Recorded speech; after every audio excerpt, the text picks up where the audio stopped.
Christmas music plays, tree lights twinkle, the fire crackles. My children, 8, 5, and 3, begin decorating a gingerbread house. I'm having one of those rare and beautiful moments when your dream version of mommyhood and the actual version line up perfectly. And then it all collapses as our eldest daughter starts to very quietly tell her siblings what they are doing wrong. They very quietly ignore her and continue to goop on frosting, randomly applying candies, breaking off corners. Big sister starts to clench. But that isn't how you're supposed to do it. That is not what the picture on the box looks like. You are doing it all wrong. Until finally she reaches her limit. Mommy, I can't. I just can't. And she means so much. She can't control her voice. She can't control her criticism. She cannot deal with this nightmare of a gingerbread house.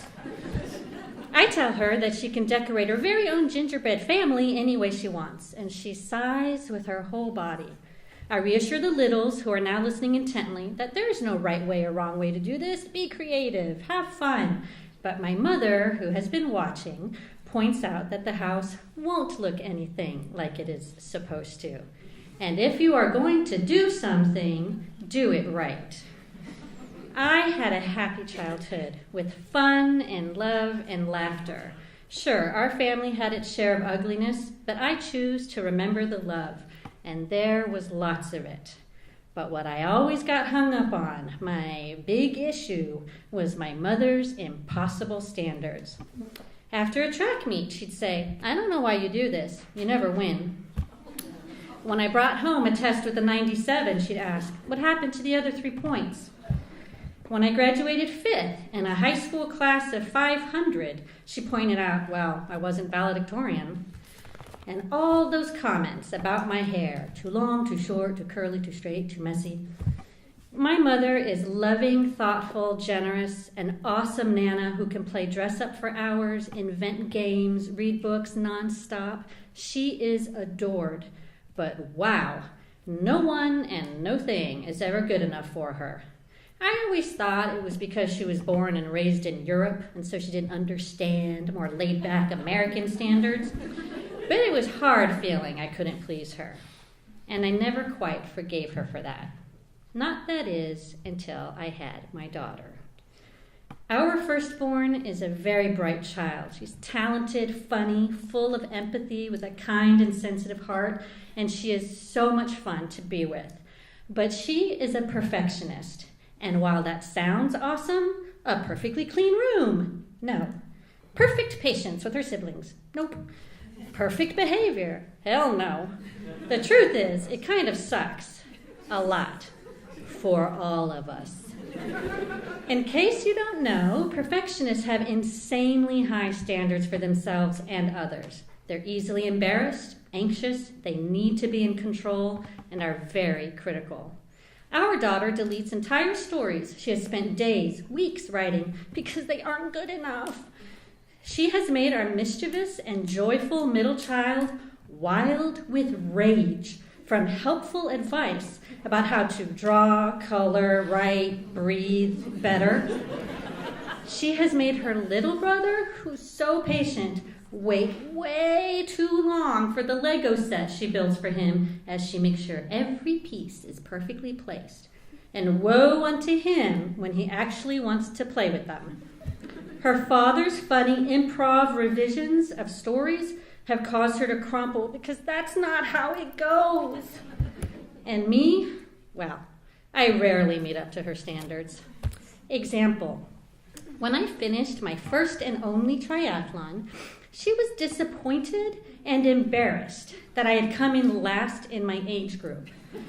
While I thought I was modeling the value of finishing, she just saw that I wasn't first.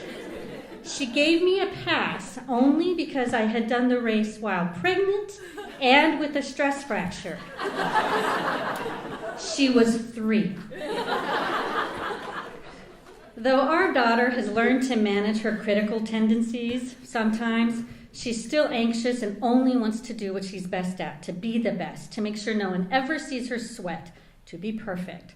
Like when she wanted to take intro to surfing classes, we were so excited. She was taking on a new challenge. She was taking a chance. And then, in all seriousness, she says, "But I need private lessons first, so I'm really good before the class starts."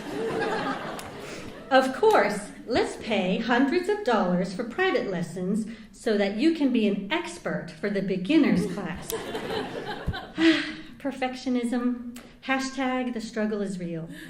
And this gets me back to my mother. Hashtag it's complicated. When our daughter's anxiety rears up, when she's critical of herself and others, we talk to her, support her, and love her, love her, love her.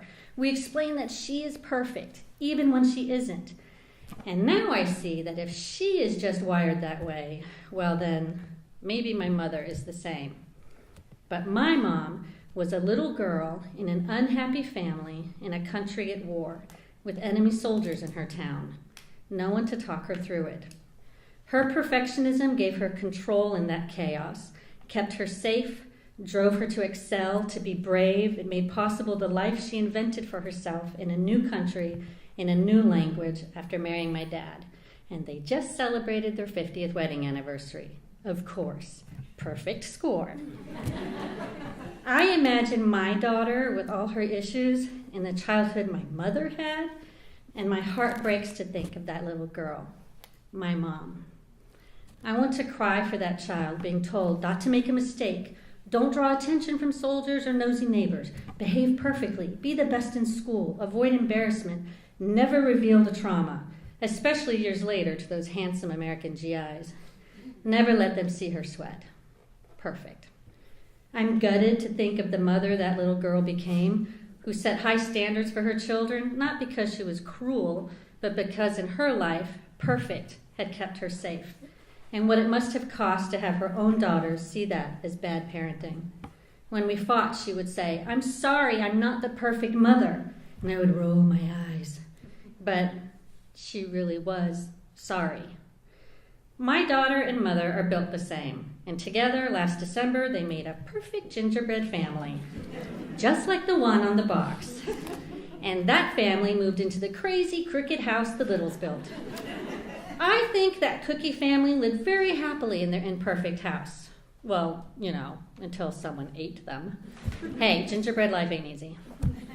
Thanks to my daughter, I know the terrible struggle it can be to just relax, be okay with good enough, to silence and control her criticisms. I know the struggle is real. When I listen to my daughter, I hear my mother and all those things she said.